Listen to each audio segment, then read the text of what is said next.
오늘 이 시간 우리에게 주시는 하나님 말씀은 신약성경 디모데전서 2장 5절로 7절까지 말씀을 봉독해 드리겠습니다.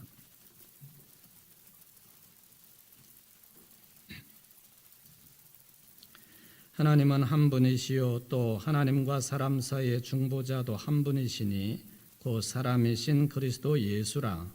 그가 모든 사람을 위하여 자기를 대속물로 주셨으니 기약이 이르러 주신 증거니라.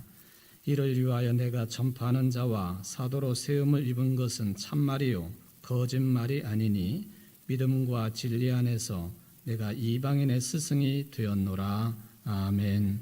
이는 하나님의 말씀입니다. 하나님께 감사합니다. 오늘 창조절 7번째 주일을 맞이해서 살아계신 하나님의 생명의 말씀을 기다리는 여러분 모두에게 예비하신 말씀의 축복이 함께하기를 주의 이름으로 축원을 드립니다.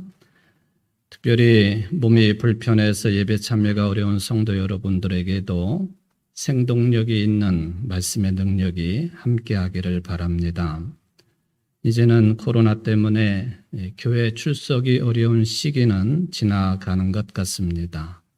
특히 가정에서 예배를 드리는 성도 여러분, 이제 서서히 교회에 직접 출석을 해서 예배 드릴 수 있는 은총을 함께 누리기를 또한 간절히 바라겠습니다. 어느 신문 기자가 구세군의 창립자인 윌리엄 부두에게 이런 질문을 했습니다.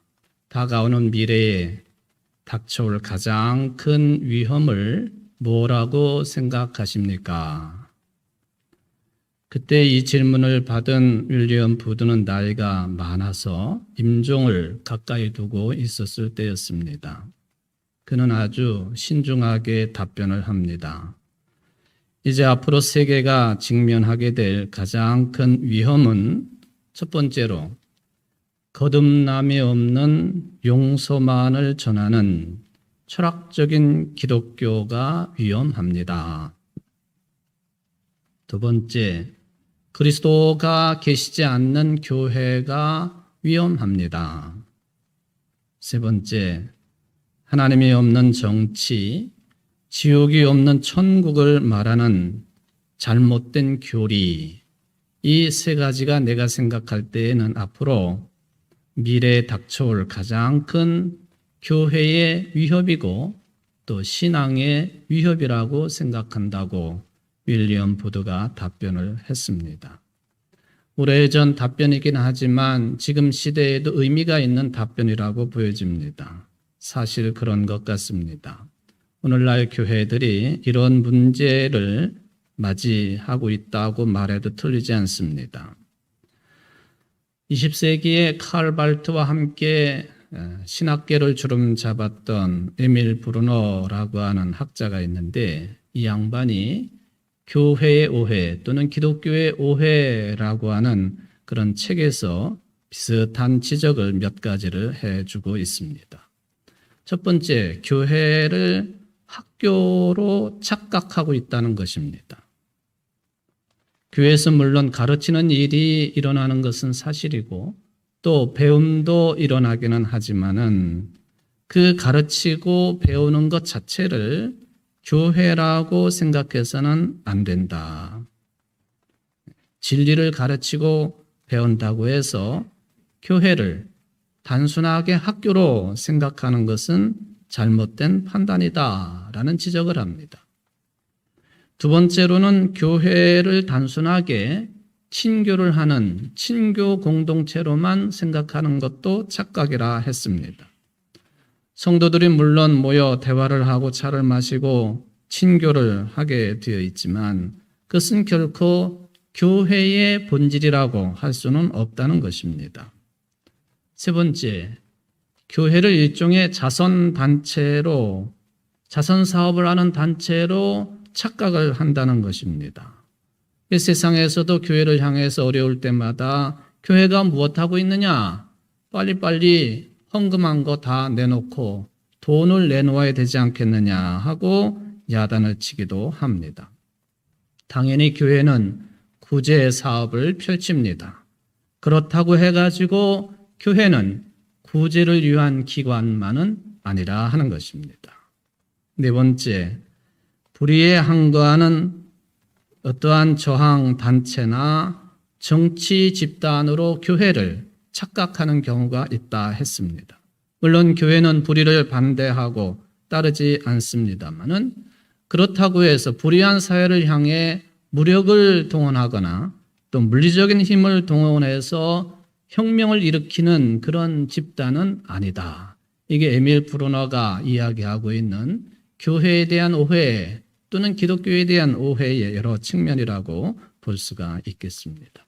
이런 차원에서 종교개혁을 통해 새롭게 탄생을 한 개신교회의 출발 정신을 살펴보는 것은 의미가 있겠습니다.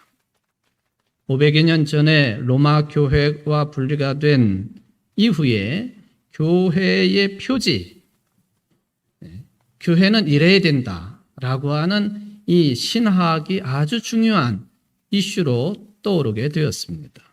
당시에 로마 교회는 개신교회를 칭할 때에 참교회로부터 분리가 된 거짓 교회라고 평가를 했습니다. 그러나 이에 대해서 종교개혁가들은 정말로 거짓 교회와 참 교회를 구분할 수 있는 표지를 제시를 합니다. 세 가지였습니다. 말씀 선포와 성례전 집행과 권징의 진행이었습니다. 바로 이 말씀을 선포하고 성례전을 집행하고 그리고 권징이 시행이 된다고 한다면 그것은 교회다. 이게 거짓 교회라고 그렇게 이제 일방적으로 매도를 당하고 있던 개신교회 종교개혁 운동가들의 교회 3대 지표의 발표가 되겠습니다. 따라서 지금도 우리는 아무리 교회라고 하는 이름을 가지고 있다 하더라도 이 세 가지 중에 한 가지라도 빼뜨리거나 소홀히 여긴다고 한다면 참교회라고 부르지 않습니다. 그런 차원에서 보면 500여 년 전에 로마 교회는 참교회가 아니었습니다. 그런데 종교개혁이 일어난 지 500여 년이 넘는 한국의 수많은 개신교단들, 교회들, 정말 교회다운 교회인가 하는 질문 앞에서 부끄러움을 금할 길이 없다 하는 것을 생각을 해보게 됩니다. 순수한 복음의 설교가 이루어지고 있는지, 그리고 성례가 예수님께서 직접 제정하신 성찬과 세례가 잘 진행되고 있는지, 뜨문뜨문 할 수 없어서 하고 있는 것은 아닌지, 거룩한 교회를 세우기 위해서 반드시 필요한 본징은 아예 사라져 버린 것은 아닌지, 치리회인 당회가 그 역할을 잘 감당하고 있는지, 치리회로서가 아니라 마치 사회에서 보통 볼 수 있는 이사회 성격의 당회는 아닌지, 이런 것들이 개혁교회의 교회의 3대 표지를 통해서 확인해 볼 수 있는 내용이 되겠습니다. 이런 것이 회복되거나 제 자리를 찾지 못하게 되면은 교회의 정체성은 무너지게 되어 있습니다. 자, 이 모든 것을 바르게 하기 위해서 우선적으로 필요한 일이 뭐냐? 그것은 목사를 잘 양성하는 일입니다.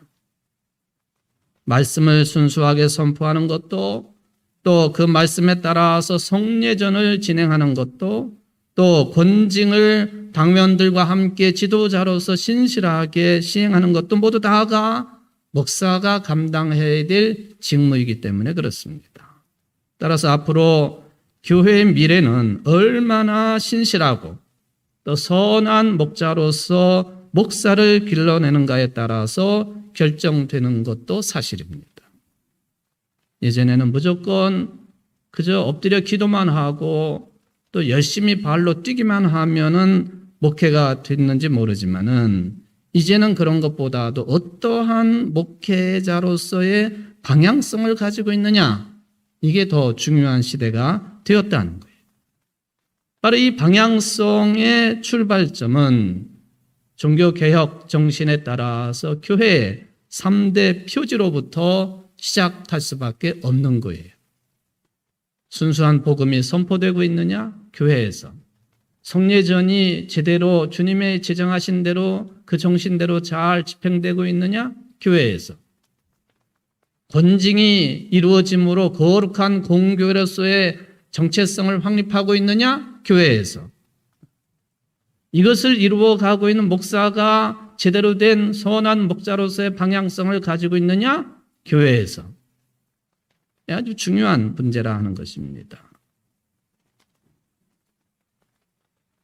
구약성서를 비롯해서 신약성경 그리고 예수 그리스도를 본받아서 선한 목자로서의 역할을 감당하고 있는 목회자, 목사.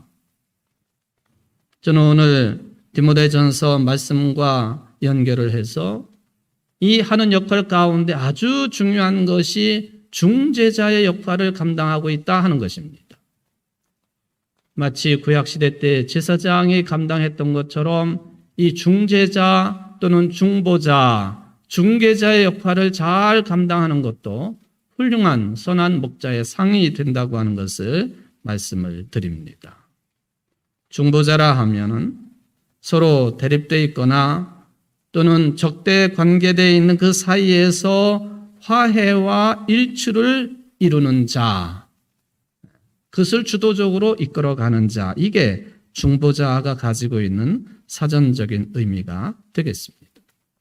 구약성경에 보면은 이 중보자라고 하는 단어가 뚜렷하게 나오지는 않지만 그 인물들이 행했던 역할로 보면은 아브라함이 이 중보자의 역할을 감당했고 대표적으로 모세가 감당을 했고 그리고 왕정시대 때에는 선지자들이 감당을 했습니다. 그리고 당연히 성전을 중심으로 활동하게 되는 목회자인 제사장들도 이 중보자의 역할을 감당한 것으로 보여집니다. 그런데 오늘 본문에 보면은 신약성서 복음 정신에 근거한 사도 바울의 가르침에 따르면은 목회를 해야 되는 전문 목회자인 디모데에게 이 말씀을 하십니다. 중보할 수 있는 중보자는 유일하게 한 분이시다. 그분이 누구냐? 5절에 있는 말씀처럼 사람이고 그리스도이고 예수님 한 분만이 하나님과 인간 사이를 연결하는 유일한 중보자가 되신다 하는 그 말씀을 선언을 해주고 있습니다. 이게 이제 설교 뒷부분에 정리가 될 내용입니다.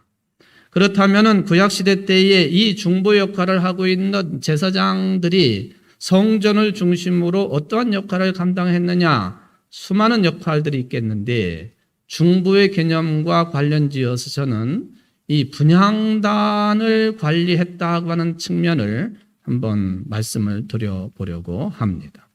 출애굽기 30장에 보면은 성소를 만들 때 하나님의 집을 건축을 할 때에 분향단도 만들도록 합니다.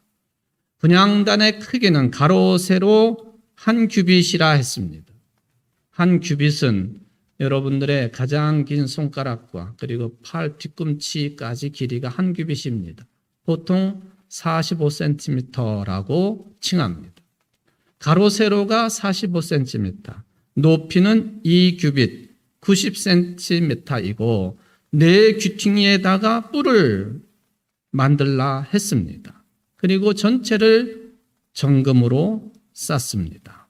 아래에는 채를 꿰 수 있는 고리를 또한 금으로 만들어서 이 분향단도 옮길 수 있도록 그렇게 제작을 하라고 하나님께서 모세에게 명령을 하셨습니다. 그런데 이 분향단이 위치해 있는 장소가 매우 의미가 있습니다. 성전은 지성소와 성소로 구분을 일단 하지요. 건물로 보면 그렇습니다. 지성소에는 법궤가 있고 그리고 그 법궤에 그리고 하나님의 천사들이 위치해 있는 것으로 하나님의 보좌가 그 자리로 되어 있습니다. 그리고 성소에 보면은 어떤 것들이 설치되어 있느냐 하면은 세 가지가 설치가 되어 있는데 그 성물 중에 하나가 바로 분향단입니다. 분향단이 있고 그리고 이제 그것과 좀 떨어진 곳에 등대가 있고 떡을 진설에 넣는 진설병 상이 성소에 들어가도록 되어 있습니다. 그 중에서도 이 분향단의 위치는 지성소와 제일 가까운 데 있습니다. 말하자면은 지성소와 성소를 구분하는 휘장이 위에서 아래로 쳐져 있는데 바로 지성소와 성소를 구분하는 휘장 바로 앞쪽에 분향단을 놓도록 되어 있었습니다. 그리고 성전뜰로 나가보면 번제단이 있습니다. 번제단과 분향단은 모양에 있어서나 또 기능에 있어서나 비슷하다고 볼 수 있습니다. 왜냐하면 번제단도 네 귀퉁이에 뿔을 만들도록 되어 있습니다. 그리고 번제단에서는 제물을 불사르게 되어 있고 분향단에서는 향을 불사르게 되어 있습니다. 번제단에서 제물로 드리는 제물이 불살라질 때에 제사장 한 사람은, 즉 향을 맡은 제사장은 분향단에 가가지고 동시간에 향을 피우도록 되어 있습니다. 말하자면 저 바깥들에서 동물이 타고 있으면서 향이 올라가고 연기가 올라가는 것처럼 하나님 여기서도 분향단에서 향이 올라가고 연기가 올라갑니다. 그래서 번제단과 분향단은 모양이나 그리고 하는 역할에 있어서 비슷하다고 생각을 해볼 수가 있겠습니다. 바로 이렇게 번제단에서 제물이 태워지고 분향단에서 향이 태워지는 그 시간 동안에 백성들은 모두 다가 손을 들고 기도하도록 되어 있습니다. 누가복음 1장 8절로 12절에도 보면은 당시에 제사장 사가랴가 제사장 직분을 감당할 순서가 되어서 성소에 들어가 가지고 특별히 이 분향하는 일을 맡게 되었습니다. 사가랴가 분향을 하는 동안에 온 백성들은 모두 다가 밖에서 기도하고 있었다 하고 기록으로 남겨 있습니다. 이 비슷한 모습이 시편 141편 2편에서도 2절에서도 기록이 됩니다. 나의 기도가 주의 앞에 분향함같이 되며 나의 손 드는 것이 저녁 제사같이 되게 하소서. 내 기도가 하나님 앞에 향을 태우는 것처럼 되게 하시고 나의 손 드는 것이, 즉 나의 기도하는 것이 저녁 때에 하나님 앞에 번제단에서 제물을 태워 바치는 제사같이 되게 하소서. 동시에 이루어지는 일이라고 하는 것을 이런 식으로 표현을 해놓고 있습니다. 분향단, 향을 피우는 그런 장소입니다. 향불을 피우면은 연기도 올라가고 향도 올라가지요. 하늘에 계신 하나님께 연락이 된다라고 하는 뜻이 되겠습니다. 번제단의 연기도 향도 올라가고 분향단의 향과 연기도 하나님께 올라간다. 자연적으로 이 모든 것들을 하늘에 계신 하나님께서는 흠양하시게 된다. 하나님께 바친 제사가 기쁘게 받아들여졌다고 하는 표현이 되겠습니다. 노아 홍수 이후에도 비슷한 표현이 나와 있습니다. 노아가 제사를 드릴 때에 그 이미지가 잘 드러나고 있죠. 창세기 8장 20절 말씀입니다. 노아가 여호와께 제단을 쌓고 그 모든 정결한 짐승과 모든 정결한 새 중에서 제물을 취하여 번제로 제단에 드렸더니 여호와께서 그 향기를 맡으시고 받으시고, 그런 표현이 있죠. 하나님께서 모든 제물에 태워 바치는 이 모든 것들을 그 향기를 받으신다. 그런 표현입니다. 흠양하신다. 번제라고 하는 단어가 히브리어로 올라라고 발음을 하는데 그야말로 우리식 발음도 똑같습니다. 향이 올라가고 또 연기가 올라가서 하나님이 그것을 흠양하시도록 되어 있다 하는 그런 표현이 되겠습니다. 그런데 이런 표현들이 성경에만 있는 게 아니에요. 여러분들 수천 년 전에 고대 메소포타미아 지방의 서사시로 유명한 길가메시 왕을 노래한 길가메시 서사시가 있는데 여기도 보면은 비슷한 장면이 기록되어 있어요. 홍수가 끝난 다음에 신들에게 제사를 바쳤습니다.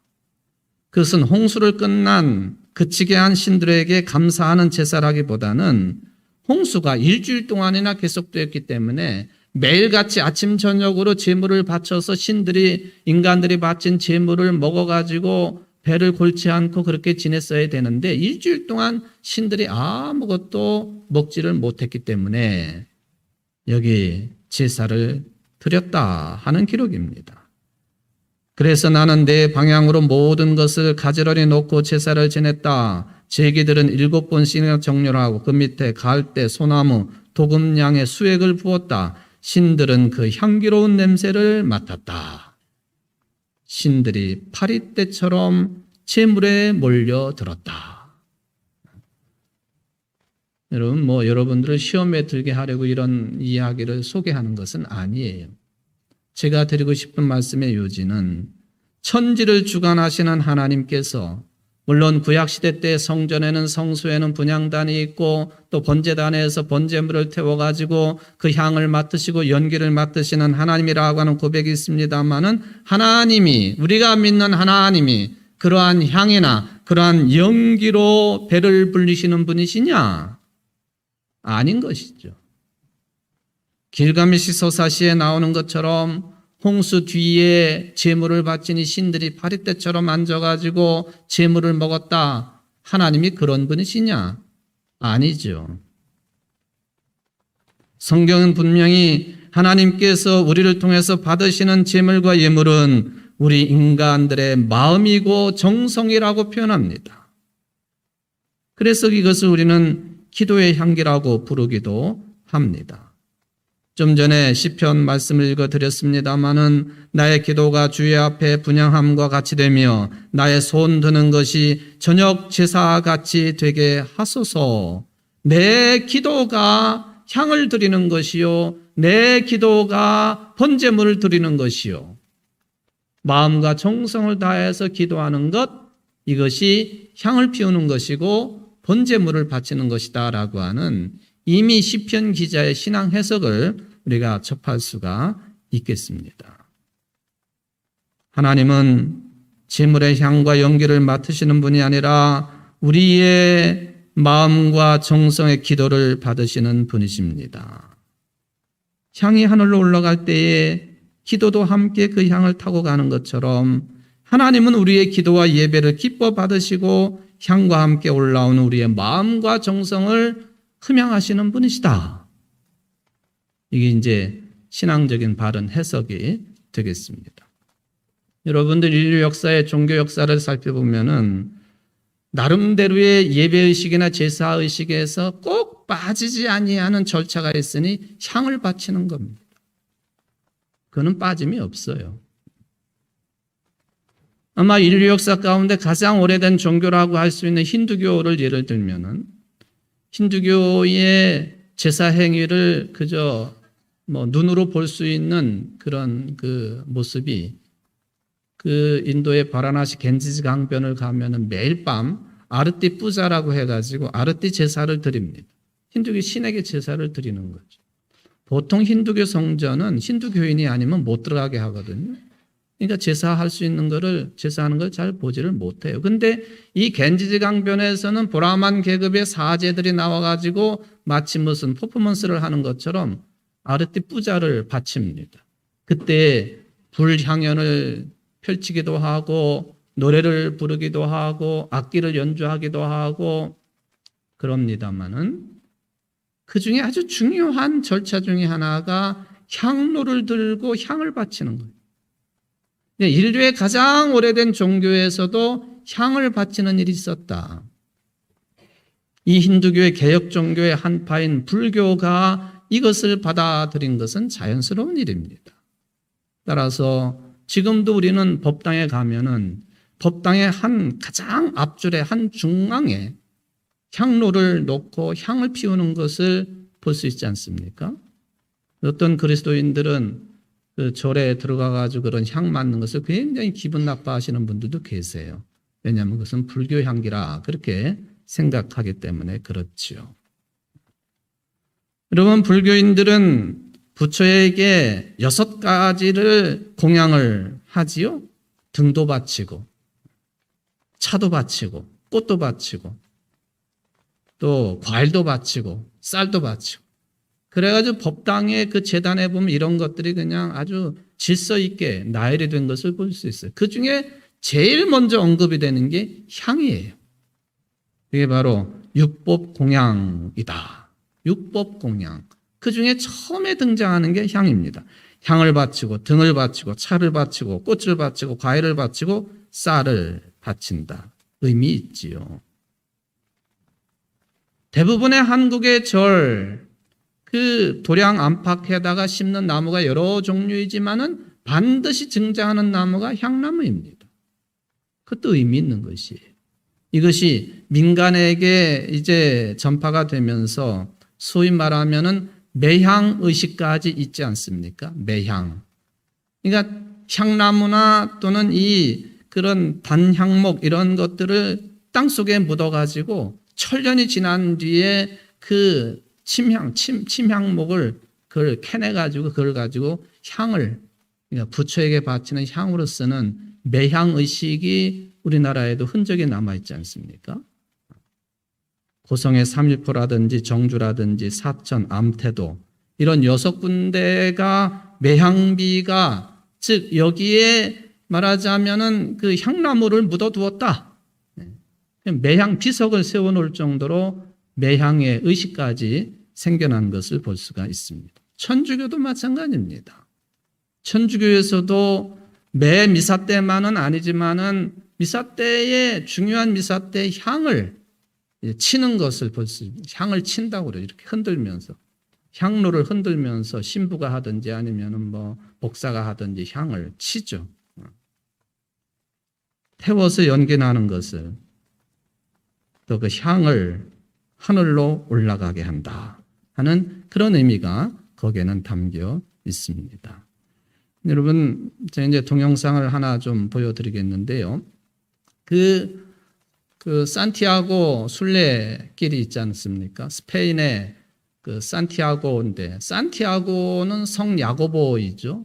성 야고보의 스페인 발음이 산티아고이죠. 산티아고, 즉 성 야고보의 유해가 발견된 그 위에 세워진 콤포스텔라, 그 별이 빛나는 들판이라고 하는 그런 뜻을 가지고 있는 곳에 지금 저 성당이 어마어마한 규모의 성당이 세워져 있는데 많은 것이 유명해요. 그런데 이 콤포스텔라 대성당에서 아주 눈여겨볼 만한 그런 그 일종의 의식 중에 하나가 대향로를 움직이게 하는 것. 한 2분 정도 되는데 한번 보십시오.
네.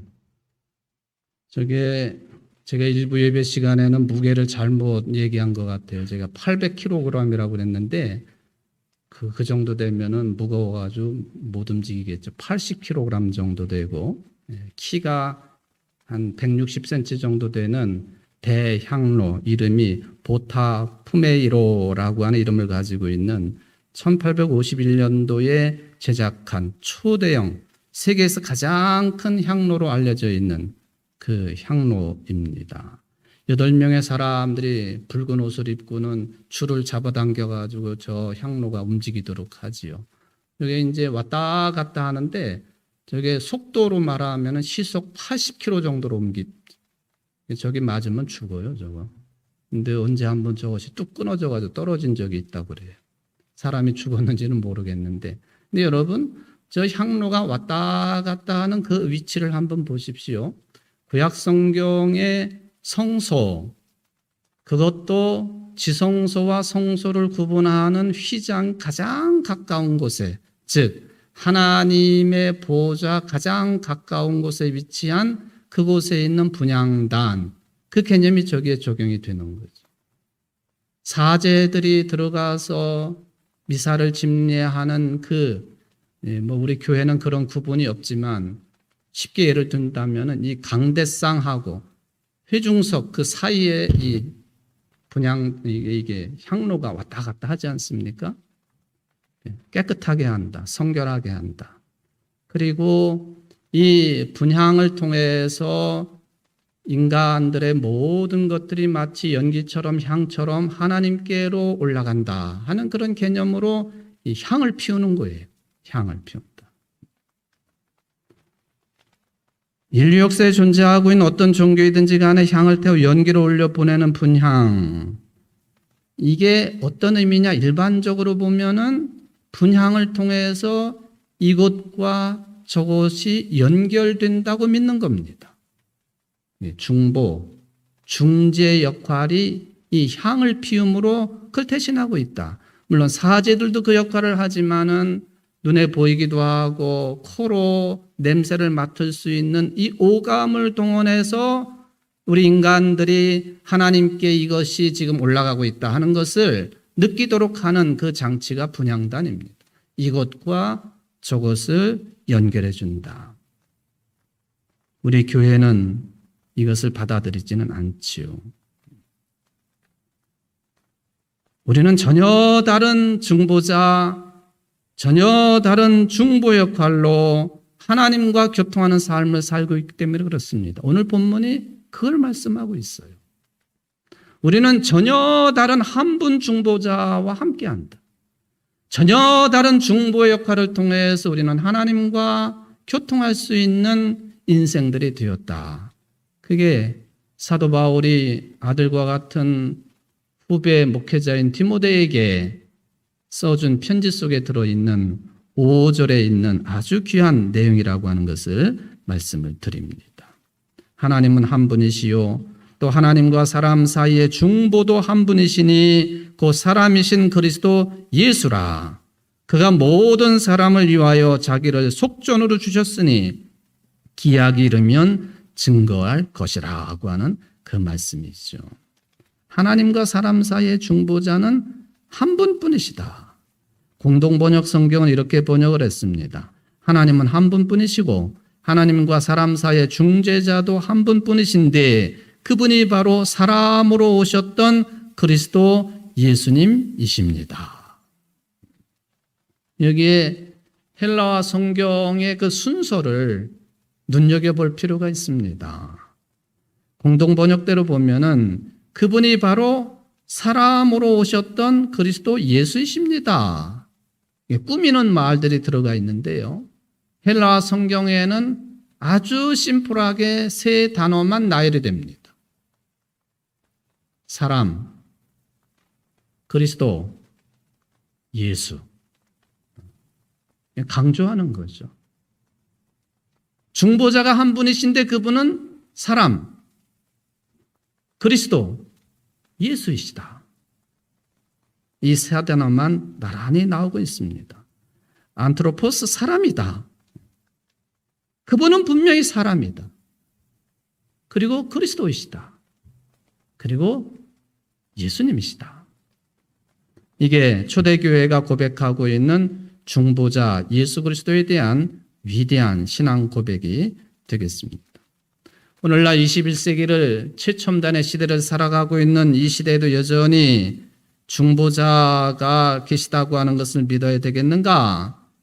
그런 의구심을 가지고 있는 분들이 계시다고 한다면 오늘날도 앞으로도 주님 오실 때까지 여전히 하나님이시고 죽으셨다가 부활하신 예수 그리스도만이 여러분과 하나님 사이의 유일한 중보자가 되신다고 하는 것을 믿으시기를 바랍니다.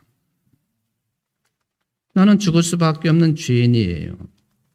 그런데 죽을 수밖에 없는 죄인들을 위해서 중보해 주시기 위해서 대속물이 되신 예수님이 계셔요. 히브리서 기자가 그래서 이렇게 고백을 합니다. 예수께서는 자신을 통해서 하나님께 나오는 사람들을 온전히 구원하실 수 있다. 그는 항상 살아계셔서 그들을 위해 중보 기도를 하십니다.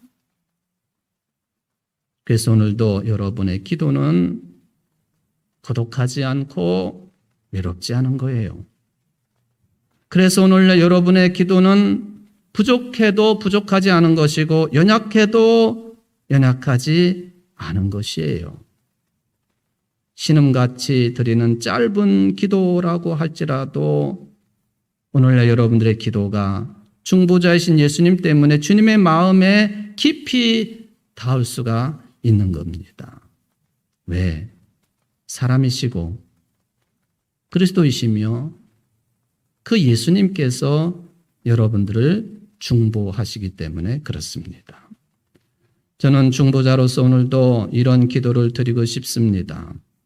지금도 입원해서 혼자 고독하게 치료받고 있는 모든 교우들을 위해서 인생사의 수많은 난제들 앞에서 어쩌지 못하고 고민하고 있는 모든 성도들을 위해서 힘겨운 생활 때문에 나락에 떨어진 것처럼 하루하루를 버티고 있는 사랑하는 모든 성도들을 위해서 연세 높으셔서 마음대로 교회에 나와 예배드리지 못하는 어신들을 위해서 직장 문제로 학교 문제로 기도할 수밖에 없는 젊은이 청년들을 위해서 물질주의 삶 속에서 무엇이 진리인지 몰라 헤매고 있는 모든 자녀들을 위해서 이 나라와 민족을 위해서 세계 평화를 위해서 중보자이신 그리스도 사람이신 예수님의 이름으로 기도를 한다는 것입니다.